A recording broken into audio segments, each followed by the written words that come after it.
T20 Asia cricket cup का super 4 मरहला Bharat ने पाकिस्तान को 6 विकेटों से शिकस्त दे दी। पाकिस्तानी बल्लेबाज चले मगर बॉलर्स दिफा करने में नाकाम रहे। इंडिया ने 172 रन का हदफ 19वें ओवर में हासिल कर लिया। अभिषेक शर्मा 74 और शुभमन गिल 47 रन बनाकर नुमाया रहे। हारिस रऊफ ने 2, अबरार अहमद और फहीम अशरफ ने एक खिलाड़ी को आउट किया। पाकिस्तान ने पहले खेलते हुए मुकर्ररा ओवर्स में 5 विकेटों के नुकसान पर 171 रन बनाए। फखर जमान बड़ी इनिंग्स खेलने में नाकाम, 9 बॉल्स पर 15 रन बनाकर ही चलते बने। साइम अयूब भी चांस मिलने के बावजूद 21 रन बनाकर पवेलियन लौट गए। हुसैन तलत भी दबाव में नजर आए, 11 गेंदें खेलकर सिर्फ 10 रन ही बना पाए। कप्तान सलमान अली आगा 17, मोहम्मद नवाज 21 और फहीम अशरफ ने 20 रन बनाए। फखर जमान आउट थे या नहीं, पांड्या की स्लो गेंद पर ओपनर का मुतनाज़ कैच। कैमरे की आंख ने गेंद को पहले जमीन पर गिरते साफ दिखाया, लेकिन थर्ड एम्पायर को यकीन न आया, नॉट आउट को आउट करार दे दिया। फखर जमान फैसले पर नाराज नजर आए, कमेंटेटर ने इसे सदमा पहुंचाने वाला फैसला करार दे दिया। साबिक टेस्ट क्रिकेटर ने भी फखर जमान को कैच आउट देने का फैसला गलत करार दे दिया। ओपनर के मुतनाज़ आउट पर सोशल मीडिया पर भी हंगामा, सार्फिन ने फखर जमान को नॉट आउट करार दिया। थर्ड एम्पायर के फैसले को शदीद तनकीद का निशाना बनाया गया।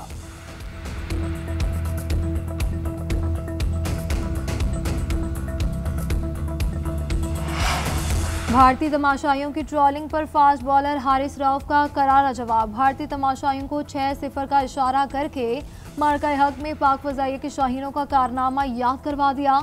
हारिस ने हाथों की उंगलियों से 6-0 का निशान बनाया और हाथ से जहाज उड़ने और गिरने का इशारा किया। वज़ीर दिफा ख्वाजा आसिफ ने भी हारिस रऊफ की 6-0 का निशान दिखाने की तस्वीर शेयर कर दी। एक्स पर लिखा कि क्रिकेट मैच तो होते रहते हैं, 6-0 भारत क़यामत तक नहीं भूलेगा।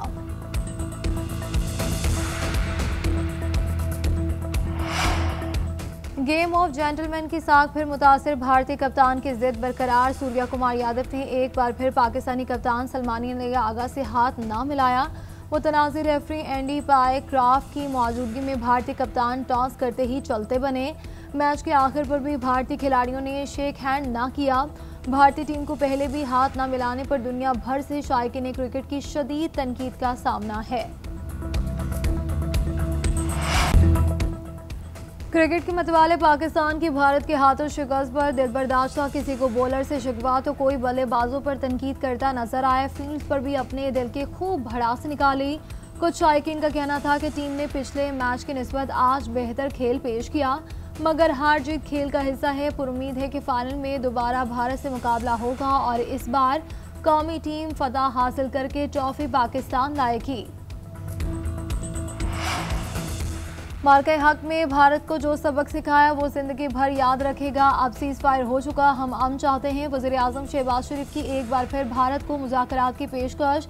लंदन में ओवरसीज पाकिस्तानियों से खिताब में कहा कि 4 जंगों में दोनों मुल्कों के अरबों डॉलर्स खर्च हुए, ये रकम तरक्की और खुशहाली पर खर्च होनी चाहिए थी। कश्मीर समेत तमाम मसाइल के हल के ख्वाहिशमंद, बातचीत बराबरी की बुनियाद पर चाहते हैं। जो समझता है कि कश्मीर के बगैर पाक भारत ताल्लुकात उस्तवार हो सकते हैं, वो अहमकों की जन्नत में रहता है। पहलगाम वाक़े की तहकीकात की पेशकश पर भारत पीछे हटा और फील्ड मार्शल की क़यादत में एक ही झटके में दुश्मन के 6 जहाज मार गिराए। मुल्क को कर्जों से निजात दिलाने के लिए पॉलिसियां बना रहे हैं। ओवरसीज पाकिस्तानियों की मईशत में मुआवनत नाकाबिले फरामोश, सोने और जवाहरात में तोला जाए तो कम है। वज़ीर आज़म की गजा में इसराइली जारियत की भी मजम्मत, फौरी जंगबंदी का मुतालबा कर दिया। अक़वाम मुत्तहिदा में सऊदी अरब और फ्रांस की मेज़बानी में फ़लस्तीन कॉन्फ्रेंस आज होगी। वज़ीर आज़म शहबाज शरीफ भी कॉन्फ्रेंस में शरीक होंगे। तर्जुमान दफ्तर ख़ारजा के मुताबिक वज़ीर आज़म जनरल असम्बली से खिताब में मकबूजा कश्मीर और फ़लस्तीन के तनाज़ात को उजागर करेंगे। गजा के संगीन बहरान पर आलमी बरादरी की तवज्जो मबजूल करवाएंगे। इलाकाई सलामती, माहौलियाती तब्दीली, दहशतगर्दी, इस्लामोफोबिया पर मौक़िफ़ पेश करेंगे। वज़ीर आज़म सलामती council, global development initiative, climate action और दीगर इजलासों में शिरकत करेंगे। वज़ीर आज़म की आलमी रहनुमाओं और UN ओहदेदारों से मुलाकातें भी शेड्यूल।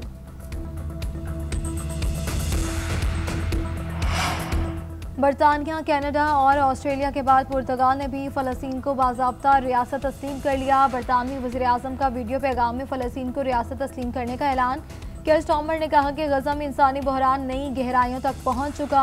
अमन और दो रियासती हल की उम्मीद को जिंदा रखने के लिए फ़लस्तीन को रियासत तस्लीम कर रहे हैं।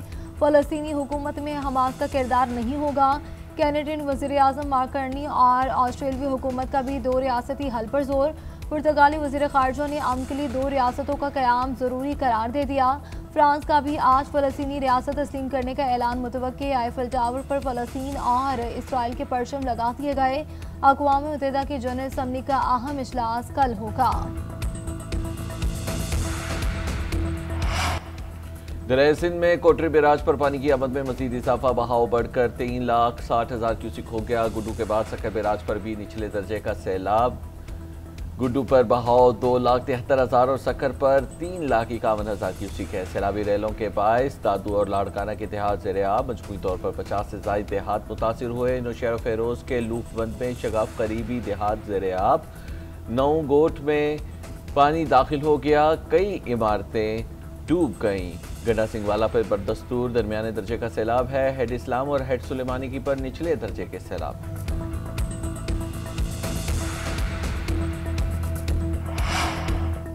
वज़ीर आला पंजाब की हिदायत पर हंगामी बुनियादों पर सड़कों की बहाली शुरू। मरियम औरंगजेब की ज़ेर निगरानी सैलाब मुतासरा इलाकों में ऑपरेशन। अलीपुर में सड़कों की मरम्मत और शगाफ करने के लिए काम जारी। भारी मशीनरी के इस्तेमाल से पत्थर और मलबे की मुंतकली। अलीपुर में आर्जी पुल बनाकर आवाम के लिए खोला गया। खैरपुर सादात के इलाके में मुतासरा सड़कों की तामीर जारी। बस्ती देसी के करीब सैलाब से पड़ने वाले शगाफ को भर दिया गया। गुज़श्ता रोज़ कबल रोड बस्ती अजीम शाह में पड़ने वाला शगाफ पुर किया गया। माड़ी रोड अजमतपुर पर पड़ने वाले शगाफ को पुर करने का काम तेज़ी से जारी है। खैरपुर सुल्तानपुर रोड को आवाम के लिए खोल दिया गया। चार्ली कर्क ने नौजवानों को अमली ज़िंदगी में कामयाबी का रास्ता दिखाया। चार्ली ने मुल्क भर में मेरी इंतखाबी मुहिम चलाई। इसमें बड़ा क्राउड जमा करने की सलाहियत थी। 1 साल कबल अमेरिका की हालत बुरी थी, लेकिन आज मुस्तहकम है। इसमें चार्ली का भी किरदार है। अमेरिकी सदर का चार्ली कर्क को खिराज तहसीन। बोले, चार्ली कर्क को बुनियाद परस्तों ने सच बोलने पर कत्ल किया। फेक मीडिया ने चार्ली कर्क की आवाज़ दबाने की कोशिश की। अमेरिकी तारीख में चार्ली का नाम हमेशा जिंदा रहेगा। तकरीब में नायब सदर जेडी वेंस और एलॉन मस्क समेत दीगर की शिरकत। चार्ली की अहलिया एरिका कर्क ने जज्बाती खिताब में कातिल को माफ़ करने का ऐलान कर दिया। और अमेरिका पर मिसाइल हमला किसने किया? Hollywood thriller film a house of dynamite का ट्रेलर आ गया। मूवी 24 अक्टूबर को नुमाइश के लिए पेश की जाएगी।